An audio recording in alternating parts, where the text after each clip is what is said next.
Hello and welcome back to my channel. ഇന്ന് നമ്മൾ ഒരു അടിപൊളി സ്ലീവ് ഡിസൈനാണ് ചെയ്യുന്നത്. അപ്പോൾ നമുക്ക് നേരെ വീഡിയോയിലേക്ക് കടക്കാം. ഇതിന് വേണ്ടിയിട്ട് ഞാൻ ഇതുപോലൊരു പീസ് കട്ട് ചെയ്ത് മടക്കി വെച്ചിട്ടുണ്ട്. നമുക്ക് സ്ലീവ് എത്രയാണ് വേണ്ടത് അതിനനുസരിച്ചുള്ള നീളം എടുത്തിട്ടുണ്ട്. 15.5 ഇഞ്ച് എടുത്തിട്ടുണ്ട്. അതുപോലെ ഒരു സൈഡിൻ്റെ വീതി 9 ഇഞ്ചാണ് എടുത്തിട്ടുള്ളത്. ഇനി ഈ മടക്കി ഭാഗത്ത് കൂടെ കട്ട് ചെയ്തിട്ട് ഇത് 2 പീസാക്കി മാറ്റാം.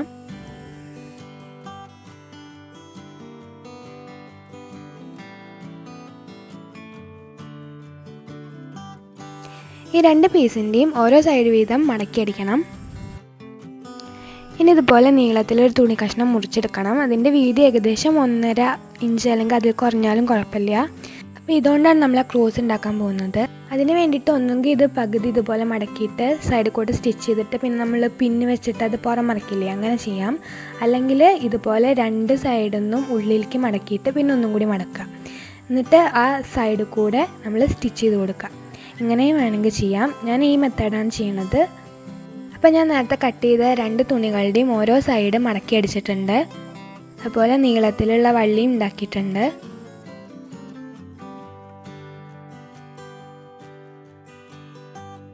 ഇനി ഇതുപോലെ നമ്മുടെ സ്ലീവിൻ്റെ അത്ര നീളത്തിൽ ഒരു പേപ്പർ എടുക്കണം. ന്യൂസ് പേപ്പർ ആയാലും കുഴപ്പമില്ല. ഞാൻ ഇവിടെ മനസ്സിലാവാൻ വേണ്ടിയിട്ടാണ് വൈറ്റ് പേപ്പർ എടുത്തത്. ഇനി ഇതിൽ നമ്മൾ മാർക്ക് ചെയ്യാൻ പോവാണ്. അപ്പോൾ അതിന് വേണ്ടിയിട്ട് ഫസ്റ്റ് ഒരു സ്ട്രെയിറ്റ് ലൈൻ വരയ്ക്കുക സ്കെയിൽ ഉപയോഗിച്ചിട്ട്. ഇനി നമുക്ക് ഈ ഡിസൈൻ എത്ര വീതിയാണ് വേണ്ടത് അതിനനുസരിച്ച് മാർക്ക് ചെയ്യാം. ഞാൻ ഇവിടെ 1.5 ഇഞ്ചാണ് മാർക്ക് ചെയ്തിട്ടുള്ളത്. അപ്പോൾ 1.5 ഇഞ്ച് ഗ്യാപ്പിൽ ഒരു സ്ട്രെയിറ്റ് ലൈൻ കൂടി വരയ്ക്കാം.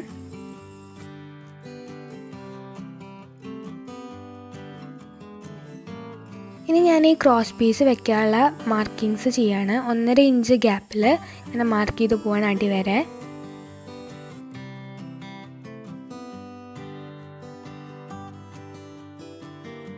രണ്ട് സൈഡിലും ഒരേപോലെ 1.5 ഇഞ്ച് ഗ്യാപ്പിൽ മാർക്ക് ചെയ്യാം.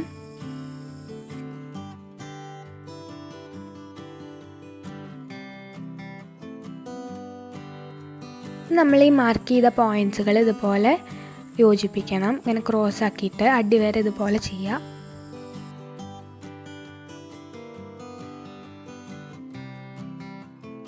അപ്പം ഞാൻ ഫുള്ള് മാർക്ക് ചെയ്തിട്ടുണ്ട്.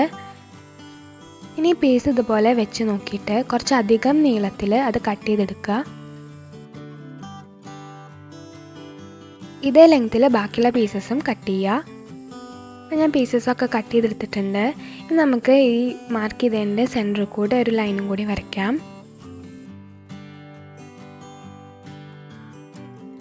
ഇനി പീസ് ഇതുപോലെ വെച്ചിട്ടാണ് നമ്മൾ ഈ നടുവിലത്തെ ആ വരയിൽ കൂടെയാണ് തുന്നിയെടുക്കേണ്ടത്.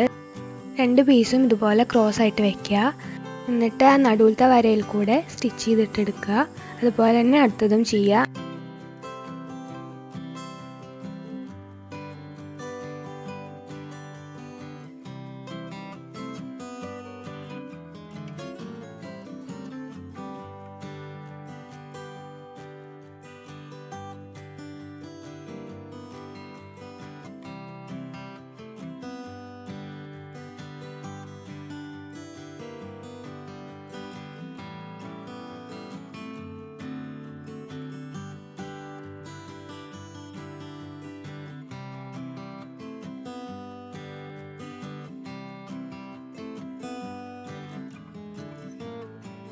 അപ്പോൾ നമ്മൾ ക്രോസ് പീസസൊക്കെ സ്റ്റിച്ച് ചെയ്തെടുത്തിട്ടുണ്ട്.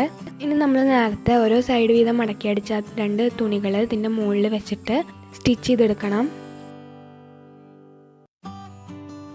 സ്റ്റിച്ച് ചെയ്യണതിൻ്റെ മുന്നേ നമ്മുടെ സ്ലീവും അതുപോലെ ഷോൾഡറും ജോയിൻ ആവുന്ന ഭാഗത്ത് ഇതുപോലെ ഒരു പീസ് ഇങ്ങനെ വെക്കുക. എന്നിട്ട് അടിച്ച് തുടങ്ങണം.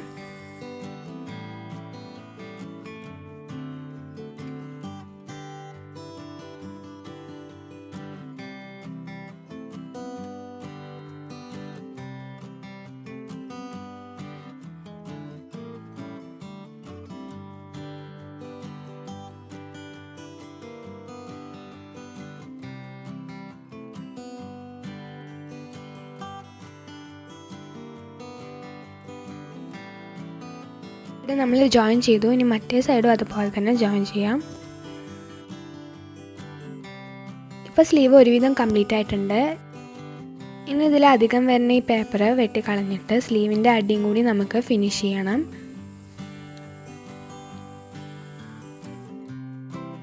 അതിനു വേണ്ടി 2 ഇഞ്ച് വീതിയിൽ ഞാൻ നീളത്തിലൊരു തുണി കഷ്ണം എടുത്തിട്ടുണ്ട്. ഇനി ഇത് നമ്മൾ ഫസ്റ്റ് ചെയ്ത പോലെ തന്നെ ഇതുപോലെ ഉള്ളിലേക്കൊന്ന് മടക്കുക, 2 സൈഡും മടക്കിയിട്ട് പിന്നെ ഒന്നും കൂടി മടക്കുക. അങ്ങനെ അതൊന്ന് അയൺ ചെയ്തെടുക്കണം.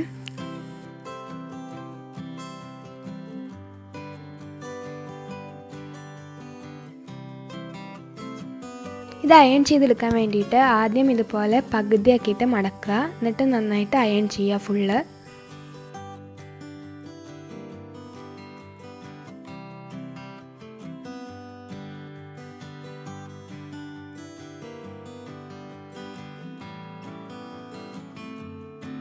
അതിനുശേഷം ഇത് ഇതുപോലെ തുറന്നിട്ട് ഒരു സൈഡ് ഇതുപോലെ മടക്കുക, എന്നിട്ട് അയൺ ചെയ്യുക.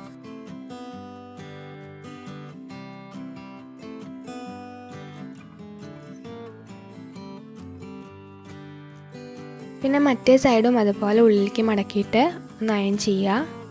ഇങ്ങനെ ഫുൾ ആ തുണി മൊത്തം ഇങ്ങനെ ചെയ്യണം.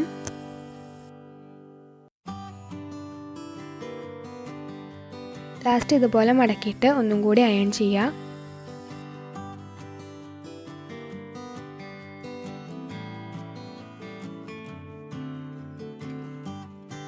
ഇങ്ങനെ ചെയ്യാൻ ബുദ്ധിമുട്ടാണെങ്കിൽ ഇതുപോലെ ഒരു നീളത്തിലൊരു പീസ് സ്ലീവിൻ്റെ അടിയിൽ വെച്ചിട്ട് മടക്കി അടിച്ചാലും മതി. ഇതാവുമ്പോൾ ഒറ്റ സ്റ്റിച്ചിൽ കാര്യം കഴിയും.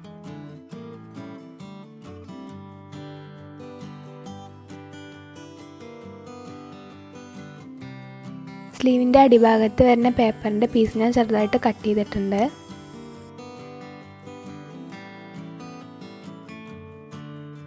ഇനി നമ്മൾ നേരത്തെ അയൺ ചെയ്ത് വെച്ച പീസിൻ്റെ ഉള്ളിലേക്ക് ഈ സ്ലീവിൻ്റെ അറ്റം ഇതുപോലെ കടത്തിയിട്ട് നമ്മൾ ഫുള്ള് സ്റ്റിച്ച് ചെയ്തെടുക്കുകയാണ് വേണ്ടത്.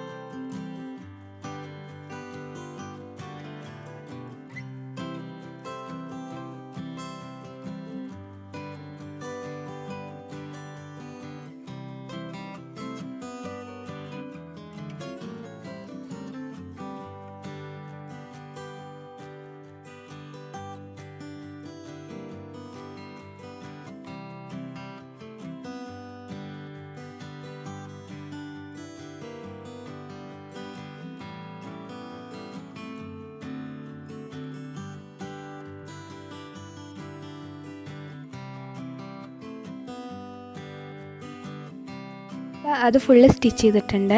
ഇനി നമുക്ക് ഈ പേപ്പറൊക്കെ കീറിക്കളയാം.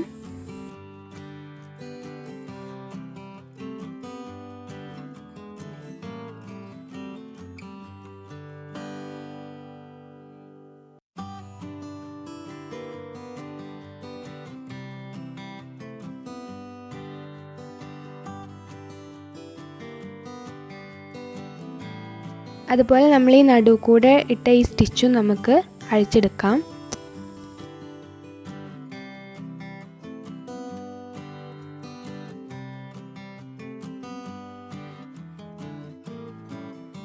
ഇപ്പോൾ സ്റ്റിച്ചൊക്കെ അഴിച്ചെടുത്തിട്ടുണ്ട്.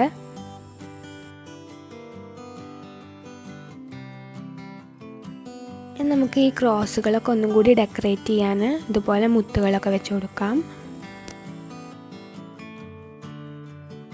അല്ലെങ്കിൽ ഇതുപോലത്തെ ഗോൾഡൻ കളർ ബീഡ്സ് വെക്കാം. അതുമല്ലെങ്കിൽ ഇതുപോലത്തെ ലേസ് ഉണ്ടാവില്ലേ, അതൊന്ന് ചെറിയ ചെറിയ പീസസ് മുറിച്ചിട്ട് നമുക്കതവിടെ ഒട്ടിച്ച് വെക്കാം. പശ ഒന്ന് ഉണങ്ങിക്കഴിഞ്ഞാൽ അതൊന്ന് തുന്നി പിടിപ്പിച്ചാൽ മതി, എന്നാൽ പിന്നെ അത് പറഞ്ഞു പോരില്ല. അപ്പോൾ ഞാൻ ഈ പീസസാണ് വെച്ചിട്ടുള്ളത്. ഇത് വെച്ചപ്പോൾ തന്നെ സ്ലീവിൻ്റെ ലുക്കൊന്ന് മാറിയിട്ടുണ്ട്. പിന്നെ ഞാൻ വീഡിയോയിൽ സ്ലീവ് ഷേപ്പാക്കി കട്ട് ചെയ്യണതൊന്നും കാണിക്കണില്ല, അതെല്ലാവർക്കും അറിയണ്ടായിരിക്കും. ഈ പീസസ് വെച്ചതിന് ശേഷം സ്ലീവ് മടക്കിയിട്ട് അതിൻ്റെ ആ ഒരു മെഷർമെൻറ്റിൽ കട്ട് ചെയ്താൽ മതി. ഈ സ്ലീവ് ഇതുപോലെ തന്നെ ഇങ്ങനെ ട്രാൻസ്പെറൻ്റ് ആയിട്ട് ഇടുന്നവർക്ക് അങ്ങനെ ഇടാം. അല്ലെങ്കിൽ നമുക്ക് കുറച്ച് കോൺട്രാസ്റ്റിംഗ് കളേഴ്സിൻ്റെ ഇതുപോലത്തെ യെല്ലോ അല്ലെങ്കിൽ റെഡ് അങ്ങനത്തെ കോൺട്രാസ്റ്റിംഗ് കളേഴ്സിൻ്റെ ഒരു കഷ്ണം എടുത്തിട്ട് നമുക്ക് ഉള്ളിൽ വെച്ചിട്ട് സൈഡിൽ കൂടെ ഒന്ന് സ്റ്റിച്ച് ചെയ്ത് കൊടുക്കാം. അങ്ങനെ ചെയ്താലും നല്ല അടിപൊളി ലുക്കായിരിക്കും. ഈ സ്ലീവ് ഡിസൈൻ ചുരിദാറിനും സാരിയുടെ ബ്ലൗസിനൊക്കെ യൂസ് ചെയ്യാം. ഈ ഒരു ഡിസൈൻ സ്ലീവ്സിന് മാത്രമല്ല നെക്കിനും വെച്ചാലും നല്ല അടിപൊളി ലുക്കായിരിക്കും. അപ്പം നിങ്ങൾക്ക് എൻ്റെ വീഡിയോ യൂസ്ഫുൾ ആയെന്ന് വിചാരിക്കുന്നു. ഇഷ്ടപ്പെട്ടാൽ തീർച്ചയായിട്ടും ലൈക്ക് ചെയ്യുക, ഷെയർ ചെയ്യുക. ഇതുപോലത്തെ വീഡിയോസ് ഇനിയും കിട്ടാൻ സബ്സ്ക്രൈബ് ചെയ്യുക. അപ്പോൾ ഇനി നെക്സ്റ്റ് വീഡിയോയിൽ കാണാം. Till then stay tune. By.